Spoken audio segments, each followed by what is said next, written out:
اور کتاب میں ابراہیم کو یاد کرو، بے شک وہ نہایت سچے پیغمبر تھے۔ جب انہوں نے اپنے باپ سے کہا کہ ابا، آپ ایسی چیزوں کو کیوں پوجتے ہیں جو نہ سنیں اور نہ دیکھیں اور نہ آپ کے کچھ کام آ سکیں؟ ابا، مجھے ایسا علم ملا ہے جو آپ کو نہیں ملا، تو میرے ساتھ ہو جائیے، میں آپ کو سیدھی راہ پر چلا دوں گا۔ ابا، شیطان کی پرستش نہ کیجیے، بے شک شیطان اللہ کا نافرمان ہے۔ ابا، مجھے ڈر لگتا ہے کہ آپ کو اللہ کا عذاب آ پکڑے تو آپ شیطان کے ساتھی ہو جائیں۔ اس نے کہا کہ ابراہیم، کیا تم میرے معبودوں سے برگشتہ ہے؟ اگر تم باز نہ آئے گا تو میں تجھے سنسار کر دوں گا اور تو ہمیشہ کے لیے مجھ سے دور ہو جا۔ ابراہیم نے سلام علیک کہا اور کہا کہ میں آپ کے لیے اپنے پروردگار سے بخشش مانگوں گا، بے شک وہ مجھ پر نہایت مہربان ہے، اور میں آپ لوگوں سے اور جن کو آپ اللہ کے سوا پکارا کرتے ہیں ان سے کنارہ کرتا ہوں اور اپنے پروردگار ہی کو پکاروں گا۔ امید ہے کہ میں اپنے پروردگار کو پکار کر محروم نہیں رہوں گا۔ اور جب ابراہیم ان لوگوں سے اور جن کی وہ اللہ کے سوا پرستش کرتے تھے ان سے الگ ہو گئے تو ہم نے ان کو اسحاق اور اسحاق کو یعقوب بخشے اور سب کو پیغمبر بنایا، اور ان کو اپنی رحمت سے بہت سی چیزیں عنایت کیں اور ان کا ذکر جمیل بلند کیا۔ اور کتاب میں موسیٰ کا بھی ذکر کرو، بے شک وہ ہمارے برگزیدہ اور پیغمبر مرسل تھے، اور ہم نے ان کو طور کی دائنی جانب پکارا اور باتیں کرنے کے لیے نزدیک بلایا، اور اپنی مہربانی سے ان کو ان کا بھائی ہارون پیغمبر عطا کیا۔ اور کتاب میں اسماعیل کا بھی ذکر کرو، وہ وعدے کے سچے اور ہمارے بھیجے ہوئے نبی تھے، اور اپنے گھر والوں کو نماز اور زکوٰۃ کا حکم کرتے تھے، اور اپنے پروردگار کے ہاں پسندیدہ و برگزیدہ تھے۔ اور کتاب میں ادریس کا بھی ذکر کرو، وہ بھی نہایت سچے نبی تھے، اور ہم نے ان کو اونچی جگہ اٹھا لیا تھا۔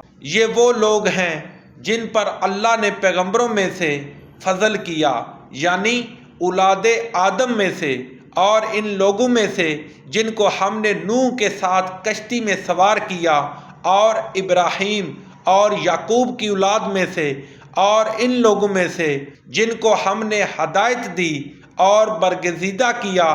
جب ان کے سامنے ہماری آیتیں پڑھی جاتی تھیں تو سجدے میں گر پڑتے اور روتے رہتے تھے۔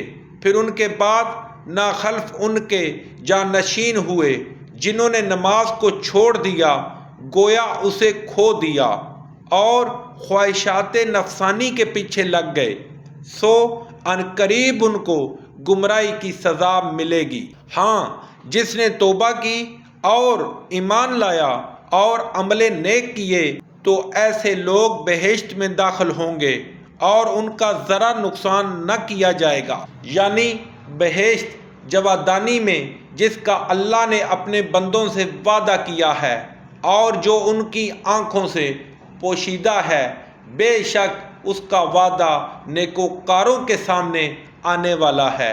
وہ اس میں سلام کے سوا کوئی بیہودہ کلام نہ سنیں گے، اور ان کے لیے صبح و شام کا کھانا تیار ہوگا۔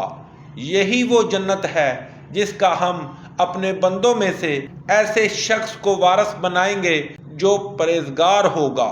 اور فرشتوں نے پیغمبر کو جواب دیا کہ ہم تمہارے پروردگار کے حکم کے سوا اتر نہیں سکتے۔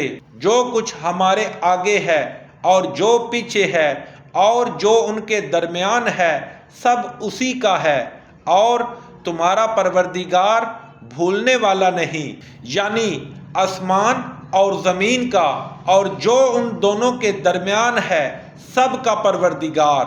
تو اسی کی عبادت کرو اور اسی کی عبادت پر ثابت قدم رہو۔ بھلا تم کوئی اس کا ہم نام جانتے ہو؟ اور کافر انسان کہتا ہے کہ جب میں مر جاؤں گا تو کیا زندہ کر کے نکالا جاؤں گا؟ کیا ایسا انسان یاد نہیں کرتا کہ ہم نے اس کو پہلے بھی تو پیدا کیا تھا اور وہ کچھ بھی چیز نہ تھا؟ تمہارے پروردگار کی قسم ہم ان کو جمع کریں گے اور شیطانوں کو بھی، پھر ان سب کو جہنم کے گرد حاضر کریں گے اور وہ گھٹنوں پر گرے ہوئے ہوں گے۔ پھر ہر جماعت میں سے ہم ایسے لوگوں کو کھینچ نکالیں گے جو اللہ سے سخت سرکشی کرتے تھے، اور ہم ان لوگوں سے خوب واقف ہیں جو ان میں داخل ہونے کے زیادہ لائق ہیں، اور تم میں سے کوئی شخص نہیں مگر اسے اس پر گزرنا ہوگا۔ یہ تمہارے پروردگار پر لازم اور مقرر ہے۔ پھر ہم پرہیزگاروں کو نجات دیں گے اور ظالموں کو اس میں گھٹنوں کے بل پڑا ہوا چھوڑ دیں گے۔ اور جب ان لوگوں کے سامنے ہماری آیتیں پڑھی جاتی تھیں تو جو کافر ہیں وہ مومنوں سے کہتے ہیں کہ دونوں فریق میں سے مکان کس کے اچھے اور مجلسیں کس کی بہتر ہیں، اور ہم نے ان سے پہلے بہت سی امتیں ہلاک کر دیں، وہ لوگ ان سے ٹھاٹھ اور نمود میں کہیں اچھے تھے۔ کہہ دو کہ جو شخص گمراہی میں پڑا ہوا ہے اللہ اس کو آہستہ آہستہ مہلت دیے جاتا ہے، یہاں تک کہ جب اس چیز کو دیکھ لیں گے جس کا ان سے وعدہ کیا جاتا ہے، خواہ عذاب اور خواہ قیامت، تو اس وقت جان لیں گے کہ مکان کس کا برا ہے اور لشکر کس کا کمزور ہے۔ اور جو لوگ ہدایت یاب ہیں اللہ ان کو زیادہ ہدایت دیتا ہے، اور نیکیاں جو باقی رہنے والی ہیں وہ تمہارے پروردگار کے صلے کے لحاظ سے خوب اور انجام کے اعتبار سے بہتر ہیں۔ بھلا تم نے اس شخص کو دیکھا جس نے ہماری آیتوں سے کفر کیا اور کہنے لگا اگر میں از سر نو زندہ ہوا بھی تو یہی مال اور اولاد مجھے وہاں ملے گا؟ کیا اس نے غیب کی خبر پا لی ہے یا اللہ کے یہاں سے عہد لے لیا ہے؟ ہرگز نہیں، یہ جو کچھ کہتا ہے ہم اس کو لکھتے جاتے اور اس کے لیے آہستہ آہستہ عذاب بڑھاتے جاتے ہیں، اور جو چیزیں یہ بتاتا ہے ان کے ہم وارث ہوں گے، اور یہ اکیلا ہمارے سامنے آئے گا۔ اور ان لوگوں نے اللہ کے سوا اور معبود بنا لیے ہیں تاکہ وہ ان کے لیے موجب عزت و مدد ہوں۔ ہرگز نہیں، وہ معبودان باطل ان کی پرستش سے انکار کریں گے اور ان کے دشمن و مخالف ہوں گے۔ کیا تم نے نہیں دیکھا کہ ہم نے شیطانوں کو کافروں پر چھوڑ رکھا ہے، وہ ان کو برانگیختہ کرتے رہتے ہیں، تو تم ان پر عذاب کے لیے جلدی نہ کرو، اور ہم تو ان کے لیے دن شمار کر رہے ہیں جس روز ہم پرہیزگاروں کو اللہ کے سامنے بطور مہمان جمع کریں گے اور گنہگاروں کو دوزخ کی طرف پیاسے ہانک لے جائیں گے۔ تو لوگ کسی کی سفارش کا اختیار نہ رکھیں گے مگر جس نے اللہ سے اقرار لیا ہو، اور کہتے ہیں کہ اللہ بیٹا رکھتا ہے۔ ایسا کہنے والوں، یہ تو تم بری بات زبان پر لائے ہو۔ قریب ہے کہ اس افطرا سے آسمان پھٹ پڑیں اور زمین شق ہو جائے اور پہاڑ پارا پارا ہو کر گر پڑیں کہ انہوں نے اللہ کے لیے بیٹا تجویز کیا، اور اللہ کو شیاں نہیں کہ کسی کو بیٹا بنائے۔ تمام شخص جو آسمانوں اور زمین میں ہیں سب اللہ کے روبرو بندے ہو کر آئیں گے۔ اس نے ان سب کو اپنے علم سے گھیر رکھا ہے اور ایک ایک کو شمار کر رکھا ہے، اور سب قیامت کے دن اس کے سامنے اکیلے اکیلے حاضر ہوں گے۔ اور جو لوگ ایمان لائے اور عمل نیک کیے اللہ ان کی محبت مخلوقات کے دل میں پیدا کر دے گا۔